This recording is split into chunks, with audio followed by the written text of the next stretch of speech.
¿Qué tal, mis queridos amigos? ¿Cómo estáis? Espero que vaya muy bien por ahí. Vamos a hablar de Hiriko, que es uno de los proyectos más polémicos de lo que se refiere a la incipiente industria del automóvil española, un proyecto que fue un fiasco importante, además un fiasco cocinado en tiempo récord, como vais a ver, y con unas imbricaciones muy peculiares y particulares, muy cercano al calor político, en este caso del País Vasco. Un proyecto del que hace más o menos 10 años que se presentó a bombo y platillo, realmente se presentó en enero de 2012, aunque ya se estaba trabajando antes en él,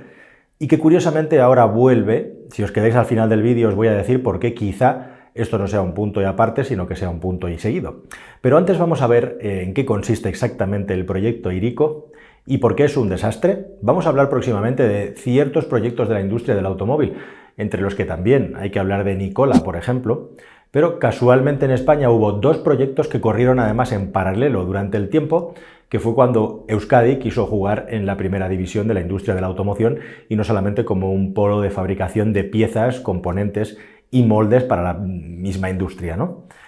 Una historia está en paralelo entre Hiriko y Epsilon Euskadi, en la que se dilapidaron entre ayudas directas de la administración y préstamos, muchos de ellos blandos y dirigidos, alrededor de 70 millones de euros, nada menos. Así que vamos a concentrarnos en lo que es el proyecto Hiriko, porque es un proyecto tan interesante como fallido y vamos a saber exactamente, mucho se habla por ahí, de qué es lo que pasó y qué es lo que falló. ¿Buscas un coche nuevo? Entra en carwow.es y mi equipo te ayudará a encontrarlo y conseguir el mejor precio. Carwow.es, el comparador de precios de coches nuevos.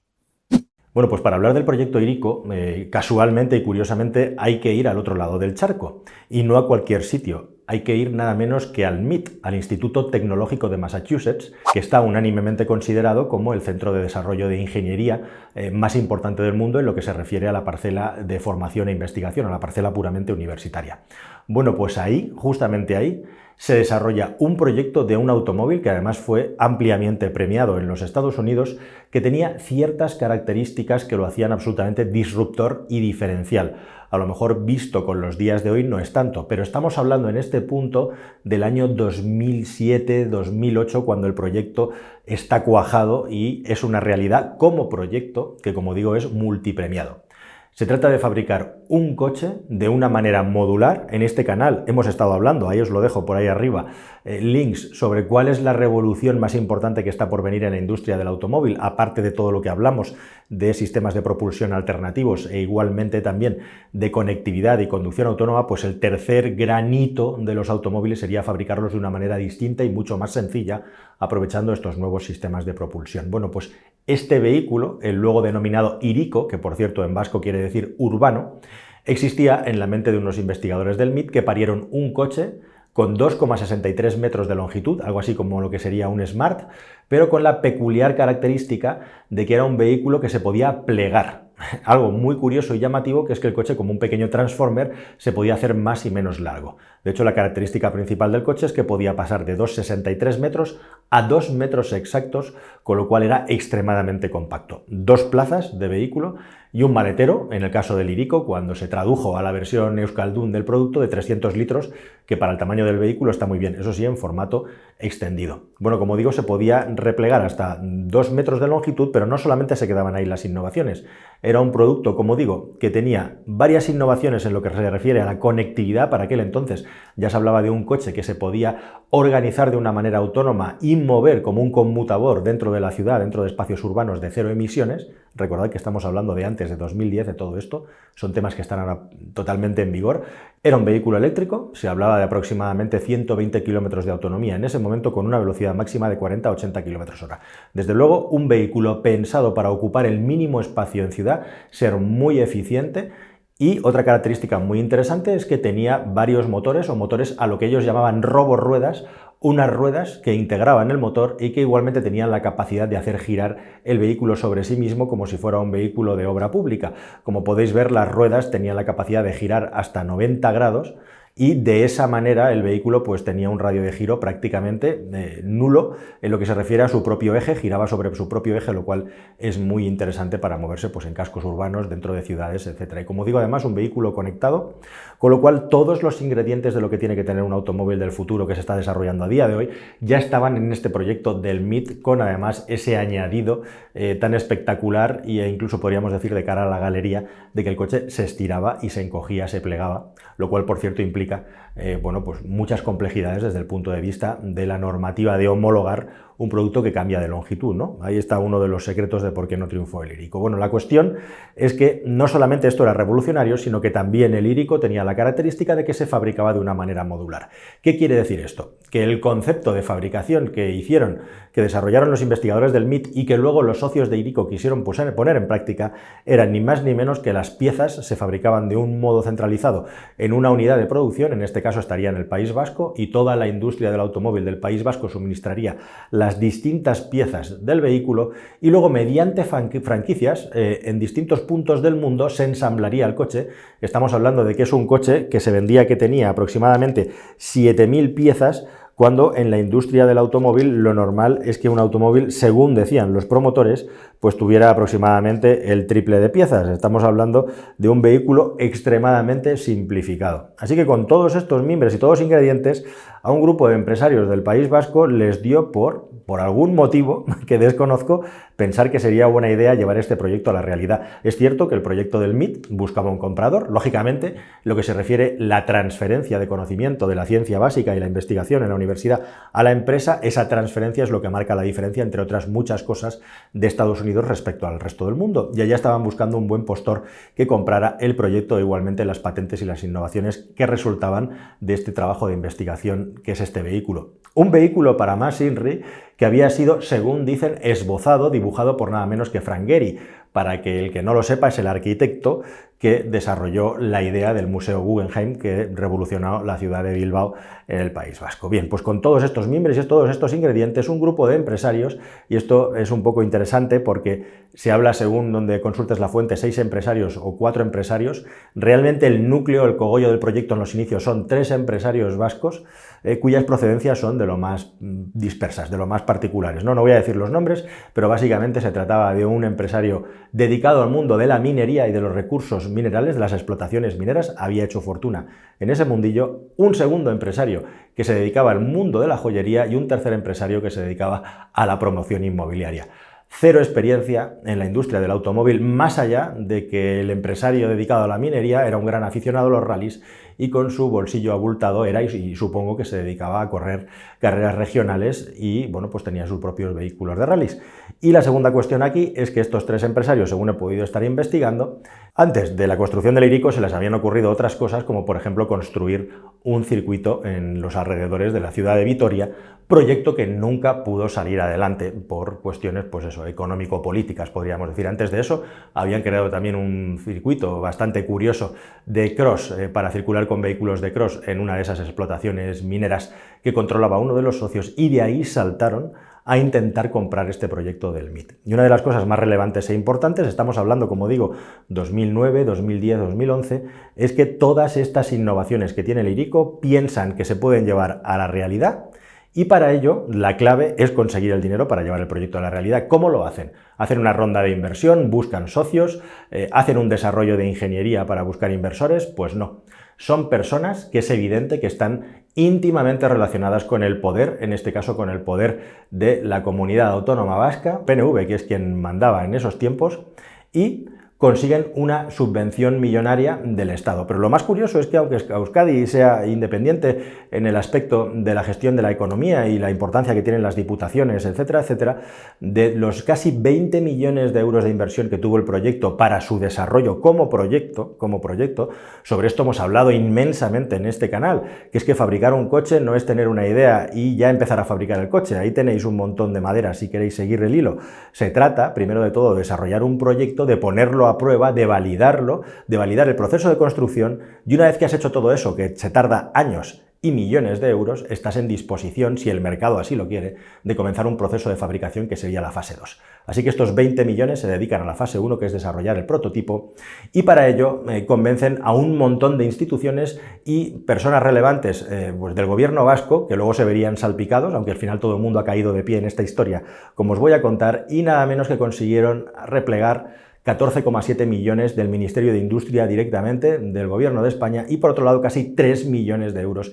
que aportó distintas instituciones de Euskadi, como digo. Además, se vieron salpicadas también algunas instituciones que estaban directamente vinculadas con diputaciones en la zona, concretamente porque Denokin, una entidad sin ánimo de lucro, teóricamente destinada a desarrollar el I+D en el País Vasco, desvió algunos cientos miles de euros a este proyecto sin una justificación clara, lo cual formó parte de una de las múltiples separatas que luego hubo en el juicio del proyecto Hiriko. Pero este proyecto, como digo, estaba tan al calor de las instituciones públicas que justamente Denokin, esta empresa, esta fundación, mejor dicho, aportó una parte del dinero, y además había dos más que eran instituciones que estaban ligadas al gobierno vasco. Una de ellas es Vilau Media, que se encargaba de toda la parte del desarrollo del marketing del proyecto, y la otra, la tercera, era Innovalave, que directamente era la empresa que estaba encargada de la comercialización del proyecto a nivel internacional, porque lo que se pretendía respecto al Hiriko era venderlo a distintos estamentos públicos, locales, urbanos, que iban a apostar, se supone, por comprar este vehículo para sus ciudades, en lugar de que lo compraran los particulares o las empresas. Un modelo de negocio también bastante interesante, como si estuvieran desarrollando un coche, por decirlo de alguna manera, para una flota de correos de distintos países, pero en este caso para las zonas de cero emisiones de muchos países. Y fijaos, como digo, si es importante el asunto político, que el Hiriko se presenta nada menos que ante el presidente de la Comisión Europea en enero de 2012. En ese momento era Durão Barroso, que os sonará de sobra su nombre porque lo habéis estado oyendo durante estos años, con ese cargo, que se subía dentro de un Hiriko en una presentación, en una conmemoración en la que se hacía un homenaje a una figura importante de la industria vasca, y allí estaba la plana mayor, muy bien representado todo el gobierno vasco, e incluso también Joaquín Maroto, el alcalde de la ciudad de Vitoria, que en ese año 2012 además era la capital europea verde, lo había conseguido, y eso le dio también mucha publicidad a nivel internacional a Vitoria. Así que todo eran parabienes, y allí en aquella presentación tenemos el eco de la crónica que hizo el Diario del Correo, que verdaderamente es hilarante leerlo. Os lo pongo aquí debajo, no solamente por cómo de envalentonados estaban los promotores del proyecto, ahí lo podéis leer, sino también por la cantidad de erratas que se puede leer al respecto, porque que te vendan un coche, un automóvil como electrónico en lugar de eléctrico,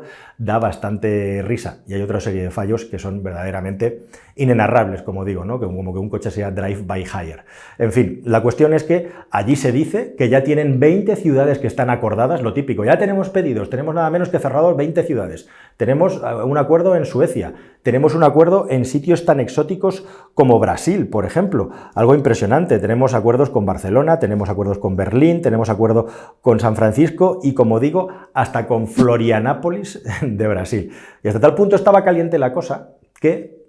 el mismísimo exdirector de la fábrica de Mercedes-Benz de Vitoria se sumó al proyecto para dirigir el proceso de industrialización del Hiriko, y en esa misma jornada, en la Comisión Europea, esa jornada fatídica, llegó a decir que la ciudad de Vitoria iba a poder dejar de depender de Mercedes-Benz. Así de ahí va la hostia, iban en ese momento los promotores del proyecto Hiriko, a los que se les había sumado además, como digo, el director de fabricación de la planta de Mercedes-Benz en Vitoria, y se la colaron bien doblada a todos los políticos y a todo el poder político que estaba alrededor de ellos. Y mientras todo esto estaba pasando delante de los micrófonos, de las cámaras, ahí tenéis imágenes de la agencia EFE cubriendo el momento, el Hiriko la noche de antes había estado siendo trabajado por parte de los operarios que se habían fichado. Concretamente se fichó, en teoría, en el momento álgido de Hiriko, a 50 empleados para desarrollar el proceso de ingeniería de adaptar el producto al mundo real. Y esa misma noche, antes de que Durão Barroso llegara, cuentan las anécdotas que estaban con un secador de pelo intentando secar las distintas placas y los circuitos del vehículo que allí tenían, porque era un coche de demostración de laboratorio que no estaba pensado para circular, y con las bajas temperaturas y la humedad de Bruselas, el vehículo no se encendía, no funcionaba. Y efectivamente Durão Barroso no se pudo dar una vuelta en el Hiriko, solamente se subió al coche, se hizo las fotos, dijo: en Europa somos los mejores, esto es un ejemplo de lo que tiene que ser Europa, y se marchó a otra cosa. Ese mismo día, en esa misma rueda de prensa, se habló de que se estaban desarrollando ya 20 prototipos y que posteriormente se iban a desarrollar otros 20 prototipos más para validar el proyecto. E igualmente también se habló de que justo donde nosotros tenemos nuestra pista de pruebas, en el Instituto Nacional de Técnica Aeroespacial, también conocido como INTA, en el verano de 2012 ya iban a estar haciendo los procesos de homologación del vehículo. Y es que ese es uno de los principales problemas que tiene el Hiriko, que la investigación está muy bien, la ciencia básica está muy bien, amigos, pero eso está no en el mundo real. En el mundo real hay que cumplir unas normativas y hay que cumplir unos procesos industriales que hagan que el proyecto sea rentable. Y se estaba hablando de que el Hiriko iba a costar entre 12 y 13.000 euros. Bueno, pues eso trasladado al mundo real, con todas las características que tenía un coche, que tenía hasta un manejo por joystick, su capacidad para arrugarse, o mejor dicho, plegarse y desplegarse, en el mundo real no era tan sencillo ni tan fácil. Y no era tampoco tan barato, y para nada era posible que algunas de las innovaciones que tenía el vehículo tal y como estaba concebido y vendido pudieran ser homologadas al menos a corto plazo. Todo esto se lo encontraron los ingenieros a los que hicieron trabajar a correprisa. Había una parte del equipo que era de los Estados Unidos, una parte del equipo que era español, y estaban todos trabajando ahí en Vitoria, cerca de un lugar que es donde empezó todo también en el caso del proceso Hiriko, del proyecto Hiriko, porque aquí es a donde se junta con el caso de Epsilon Euskadi, del que os voy a hablar en otro vídeo. Y es que el principio del desarrollo del Hiriko se pide a Epsilon Euskadi, precisamente el proyecto de Joan Vila del Prat para crear una escudería de competición en el País Vasco, cuyo objetivo final era fabricar un vehículo de Fórmula 1. Bueno, pues ahí en Epsilon Euskadi estaban trabajando, y en las reuniones ejecutivas, como contaron los empleados en los juicios, jamás se dejaba aportar información o contar la suya a los técnicos, sino que solamente eran reuniones de alto nivel entre los socios de la empresa, que se supone que cada uno había aportado 1 millón de euros, además. Habría que ver las cifras reales y poco más. Todas estas dificultades hicieron que se diluyera, y ya en 2014 el proyecto Hiriko había fracasado. Prácticamente, y sin prácticamente, en menos de 2 años pasamos de tener al presidente de la Comisión Europea subido al vehículo y vender que teníamos 20 ciudades que ya estaban apostando por él, a que el proyecto Hiriko entrara en concurso de acreedores y se montara el gran escándalo, al menos a nivel local, porque de Hiriko habéis oído hablar muchísimo menos que de otros muchísimos pufos que ha habido a lo largo y ancho de toda España, sobre todo en el Levante, por ejemplo, con la Fórmula 1 y etcétera, pero este pufo es muy interesante y tiene también una vinculación con el asunto del pufo de Epsilon Euskadi, que es todavía más gordo por el montante económico que ahí se dilapidó, alrededor de 50 millones de euros, porque en una operación muy curiosa y llamativa, Epsilon Euskadi le vendió uno de los prototipos, cuando ya estaban prácticamente en quiebra, por 600.000 euros, uno de los prototipos de coche de carreras a Hiriko, y intentaron justificar que Hiriko tenía interés por temas de ingeniería de comprar un coche de carreras que se había desarrollado para Le Mans, un coche térmico de carreras versus un conmutador minúsculo robotizado para las ciudades y eléctrico además. Bueno, pues por 600.000 euros lo vendieron cuando había 2 prototipos y el segundo prototipo se intentó subastar con un precio de salida de 60.000 euros y nadie lo quiso.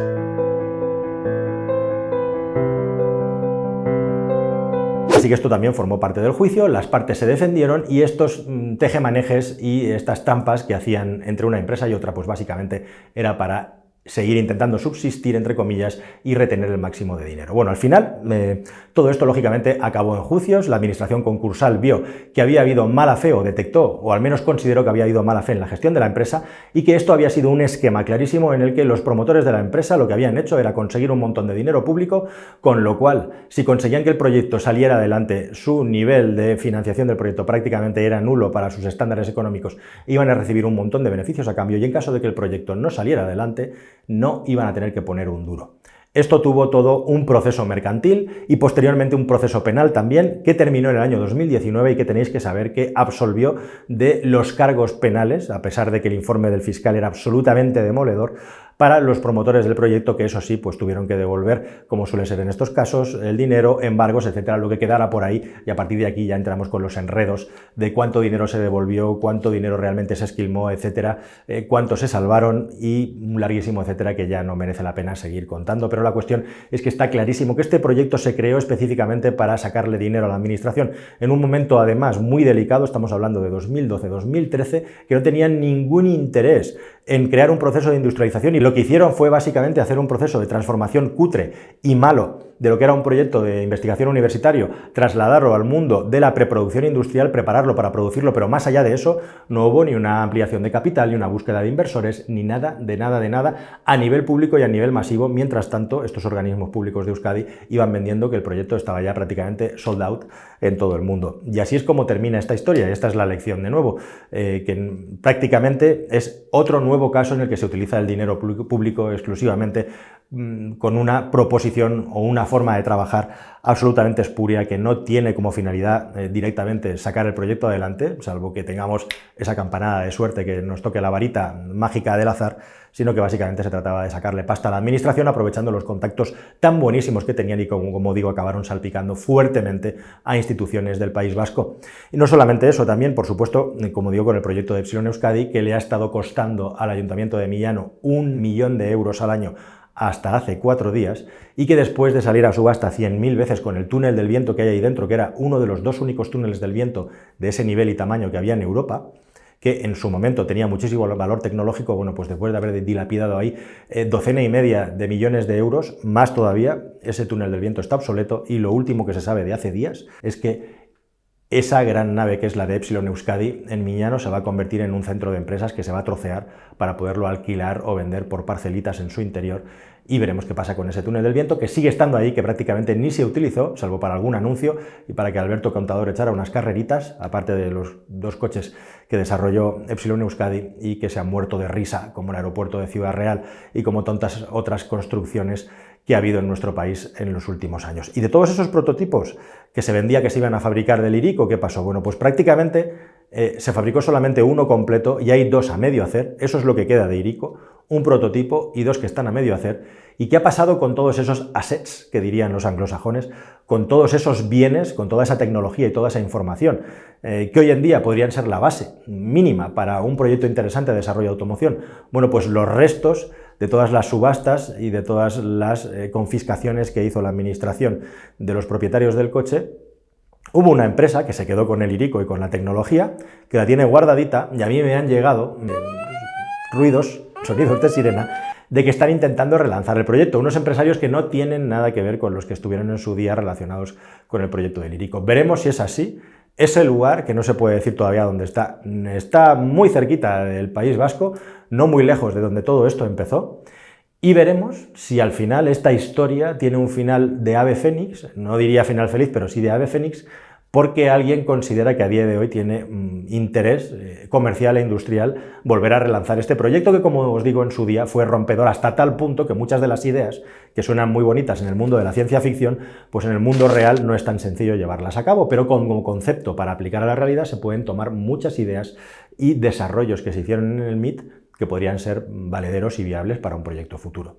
Si al final el Hiriko vuelve el 2.0 a salir adelante o no, pues lo sabremos próximamente. Intentaremos contarlo aquí, si es que directamente al final los propietarios deciden dar el paso y comunicarlo igualmente. Y en próximos vídeos, si os parece, hablamos de Epsilon Euskadi, que, como digo, necesita una separata, e igualmente también de proyectos como Nikola, que aquí ya entramos a jugar en la Champions League del fraude, como todo lo que sucede en los Estados Unidos. Nada más, queridos amigos, espero que esta información y esta historia os haya parecido interesante y aclaradora. Suscribíos al canal si no lo habéis hecho ya, y espero que me veáis y que me acompañéis en un próximo vídeo que sea más y mejor. Hasta luego, amigos. Adiós.